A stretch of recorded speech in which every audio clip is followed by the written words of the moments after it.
Hello tout le monde, aujourd'hui je suis ravie de vous retrouver pour une nouvelle vidéo. Alors oui, je sais, je suis habillée comme la dernière vidéo que j'ai faite sur 6 jours 6 films. C'est parce que j'ai tout simplement tourné cette vidéo là le même jour que la dernière fois, donc j'y étais. Et c'est à peu près le même concept, donc là je vais vous parler pareil de 6 films dont, que j'ai regardé en 6 jours. Voilà. Donc le premier dont je vais vous parler, c'est Funny Games, donc de Haneke, Michael Haneke. Donc je vais vous parler de deux films de cet auteur, enfin de ce réalisateur du coup. Donc Funny Games, il est sorti il y a une vingtaine d'années, il me semble que c'est 198. Donc en fait on va suivre une famille, donc des parents, un couple, et de leur petit garçon qui a une petite dizaine d'années. Donc du coup ils partent en vacances au bord d'un lac, il me semble, ouais c'est au bord d'un lac.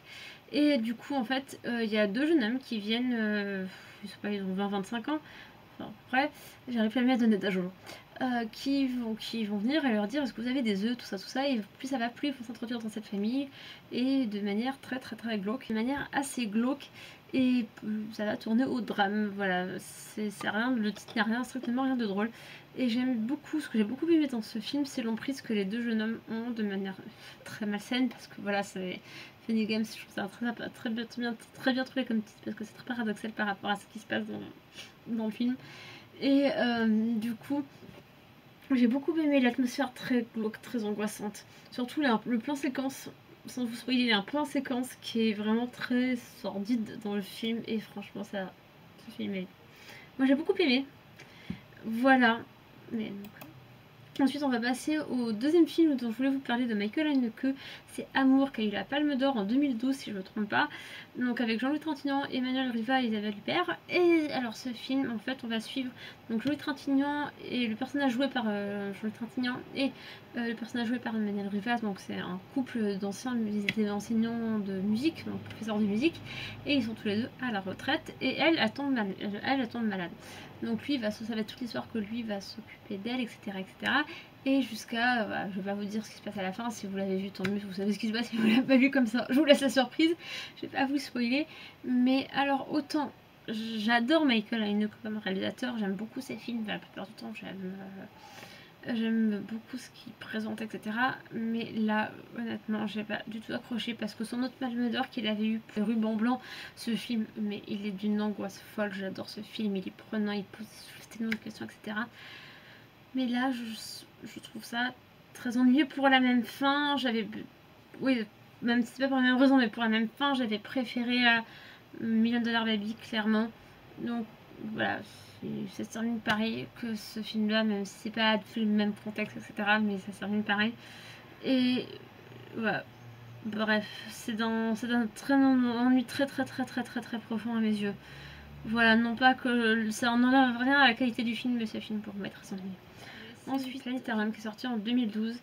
Et c'est Kate et Laura Barlow, deux jeunes médiums dans les années 30 américaines, donc a fini sur tournée mondiale et sont à Paris, et fascinés par leur don, un producteur de cinéma, André Corben, les engage pour tourner dans un film follement ambitieux. Donc, c'est-à-dire qu'il veut le producteur qui n'ait pas de trucage pendant qu'elle pratique leur art de médium. Voilà.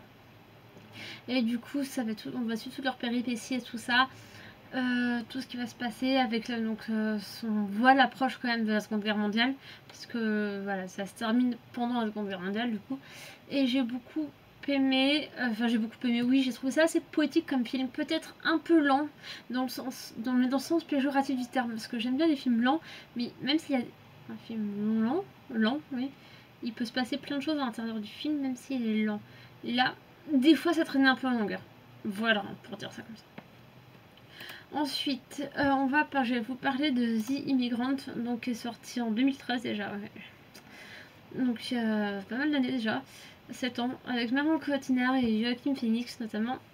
Et alors, on va suivre donc le personnage de Marion Cotillard, Eva. Cotillard, pardon.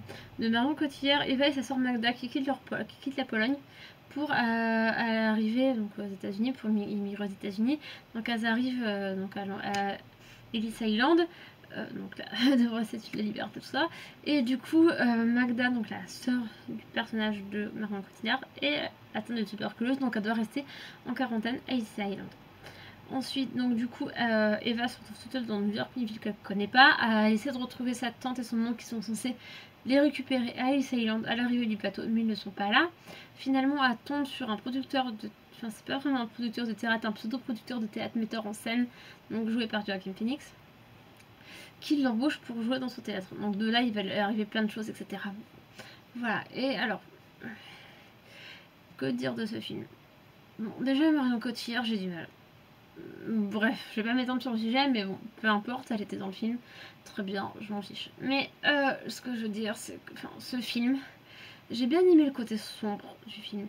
Dans le sens où on voit vraiment le côté des migrants qui arrivaient à Ellis Island, tout ce qui pouvait leur arriver, tout ce qui était la quarantaine, etc. Ça, c'est très bien fait. Après, qu'elle tombe sur la coupe d'un pseudo-producteur de théâtre, pourquoi pas, ça j'ai bien aimé ce côté là, et je pense qu'il a pu se passer des histoires sordides de perdre des migrants qui arrivaient à Ellis Island, etc. Ça ne m'étonnerait pas qu'il en soit arrivé à plein de gens. Donc voilà, ça j'ai bien aimé. Après son obsession de retrouver sa sœur, ça j'ai bien aimé. Voilà, après le personnage de Joaquin Phoenix, franchement ouais, parce que bon, après il tombe amoureux d'elle, etc. Il la sauve, enfin, il veut l'aider, etc. Mais j'ai bien aimé son côté un peu comme ça. Mais je sais pas, il me manque une petite chose en plus, une petite étincelle dans le film pour qu'elle soit vraiment géniale. Voilà. Ensuite, je vais vous parler du film Mustang qui est sorti il y a 5 ans. Donc en 2015, on va suivre 5 sœurs donc, qui vivent en Turquie, dans près 1000 km d'Istanbul. Et donc chacune donc dans une famille très traditionnelle, etc. Et donc qui sont plus ou moins obligées de se marier, voilà, clairement, parce que en fait un jour à la sortie des cours, à la fin de l'année scolaire, elles vont aller jouer sur la plage avec des garçons, donc de manière très simple, enfin sans ambiguïté quoi que ce soit. Et du coup c'est très mal perçu par leur famille. Donc les deux aînées se marient, dont une qui n'est pas du tout contente parce que, enfin, qui n'aime pas son mari, l'autre oui, qu'elle aime pas son mari. L'on a une voilà, se suicide, et les deux autres voilà, donc je vais pas trop déjà je vous ai spoilé en parlant du suicide, mais voilà, en gros ensuite les autres, voilà, je vais pas vous dire ce qui arrive aux deux plus petites, donc on va les suivre. Et donc j'ai beaucoup aimé, j'étais assez surprise parce que j'ai lu quelques mauvaises critiques dessus, mais aussi des bonnes, donc je savais pas trop à quoi m'attendre, mais j'étais agréablement surprise par ce film parce que du coup c'est traité tout en légèreté, ce film, et j'ai beaucoup aimé que ça tombe pas trop dans l'excès, donc ça c'est ce que je craignais au début du film, mais en fait pas du tout, donc ça c'est plutôt cool. Voilà, c'est tout en légèreté, tout, j'ai beaucoup aimé. Et ensuite, le dernier film dont je vais vous parler, c'est Taxi Driver. Oui, je ne l'avais jamais vu, Taxi Driver. Donc, et je me sens de présenter ce film, je ne pense pas. Alors, mais j'étais déçue. Pardon pour les fans de Taxi Driver. Hein. Mais non, je l'ai regardé pour Jodie Foster de base, mais Jodie Foster, on n'arrive qu'à la fin. C'est d'une lenteur, alors ça, c'est peut-être pseudo-philosophique, je n'en sais rien, mais désolée, je n'ai pas aimé Taxi Driver. C'est d'une lenteur incroyable. Moi j'aurais préféré à la limite que le personnage de Niro ait plus, comment dire, plus d'interactions avec le personnage de Jodie Foster, donc avec Iris, que ce qu'il a dans les quelques dernières scènes. Ok, ils se rencontrent, ils se voient, ils se croisent et après ils l'aiment, mais bah, j'aurais peut-être plus aimé. Alors c'est peut-être quelque chose de très philosophique, etc. Mais moi j'ai pas du tout accroché. J'avais préféré dans le même genre que Taxi Driver, mais ce qui est beaucoup plus récent. C'était le film, il est sorti il y a 4-5 ans, A Beautiful Day. C'était un peu le même délire, mais donc du coup j'ai préféré ce film. C'était voilà. Sur ce, je vous fais des gros bisous, je vous dis à très bientôt.